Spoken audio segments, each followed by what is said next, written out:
No livro O Solar de Apolo, um romance espírita de Victor Hugo, psicografado por Zilda Gama, temos na segunda parte e de forma muito breve a informação de que Herodes, o autor da matança dos inocentes, veio a ser mais tarde o protetor da infância desvalida com o nome de Vicente de Paulo, embora isso não signifique que tal reencarnação tenha ocorrido imediatamente após a existência de Herodes. É comum surgirem confusões acerca de Herodes, sobretudo devido à repetição desse nome em diferentes épocas narradas nos evangelhos. Deve-se esclarecer que o Herodes responsável pela matança dos inocentes, ocorrida pouco após o nascimento de Jesus, é Herodes, o Grande. Os demais Herodes mencionados em contextos posteriores à infância de Jesus, e até mesmo após seu desencarne, não se referem ao mesmo indivíduo, mas sim aos seus descendentes, que herdaram títulos e regiões específicas de seu extenso reino. Assim, Herodes Antipas, por exemplo, filho de Herodes, o Grande, é o Herodes que decidiu pelo trágico fim de João Batista e esteve presente durante o julgamento de Jesus. A distinção entre esses personagens é fundamental para compreender corretamente a cronologia histórica e os acontecimentos narrados nos evangelhos. Herodes, conhecido como Herodes, o Grande, governou a Judéia sob a autoridade do Império Romano aproximadamente em 37 a.C. Ascendeu ao poder em um período de grande instabilidade política, marcado por disputas dinásticas e alianças complexas com Roma. Ao longo da sua vida, Herodes tornou-se conhecido por imponentes projetos de construção.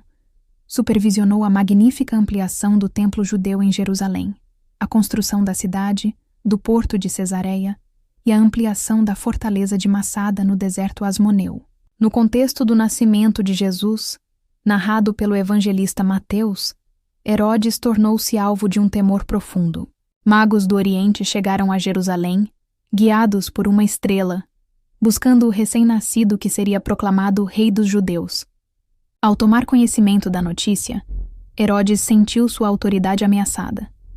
Demonstrando astúcia, recebeu os magos com aparente cordialidade e lhes solicitou que retornassem para informar-lhe o local exato do menino, com o objetivo secreto de eliminá-lo.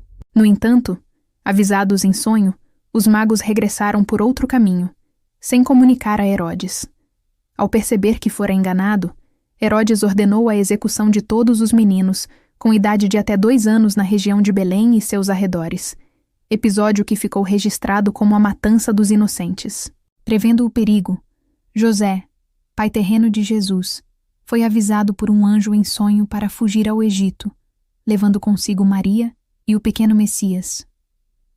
Permaneceram naquela região até a morte de Herodes, quando receberam novamente orientação divina para retornar. Assim, estabeleceram-se em Nazaré, onde Jesus cresceu até o início de seu ministério, cujo curso futuro já nos é conhecido. Avancemos, então, para o século XVI, mais especificamente em 1581. Estamos na aldeia de Pouilly, no sul da França. Sendo o terceiro dentre os 6 filhos de João de Paulo e Bertranda de Moras, Vicente de Paulo cresceu entre os campos, conduzindo o rebanho da família. Desde a infância demonstrava inteligência, sensibilidade e profunda devoção à Virgem Maria, qualidades que levaram seus pais a destiná-lo à vida religiosa, sendo ordenado sacerdote próximo aos 19 anos. Como sua família não possuía muitos recursos, o jovem dava aulas particulares aos filhos de famílias nobres, para custear seus estudos em teologia, concluindo-o em 1604.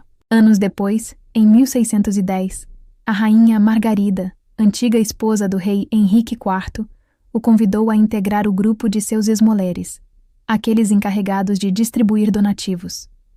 Vicente, sempre afetuoso, dedicava-se a visitar enfermos, apaziguar conflitos, orientar espiritualmente e consolar os necessitados. Apesar disso, vivia então cercado pela nobreza, entre palácios e salões.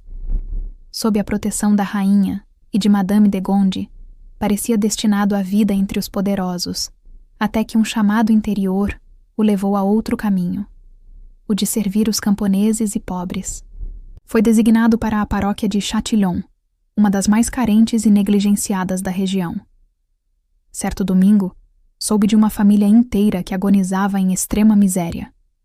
Sensibilizado, pregou um sermão tão tocante que os paroquianos se mobilizaram e foram socorrê-los. Assim, concebeu a ideia de criar uma organização estável para atender aos necessitados.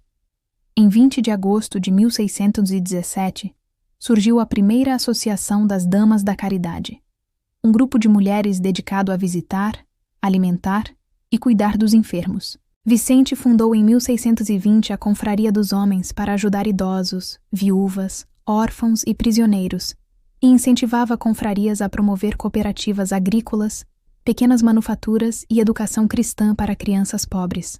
Mais tarde, outro desafio o chamaria: o trabalho com os condenados às galés.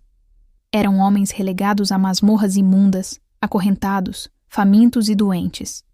Vicente compreendeu que não poderia falar-lhes de Deus enquanto padecessem em condições tão desumanas. Buscou então o apoio do general das galeras, Manuel de Gondi, e conseguiu melhorias nas prisões. Passou a levar-lhes comida, cuidados e palavras de esperança. Com amor sem medida, Vicente tornou-se incansável diante das dores físicas e morais do mundo. Enviava as damas da caridade a hospitais, asilos, prisões e escolas. Auxiliava pessoalmente sempre que possível.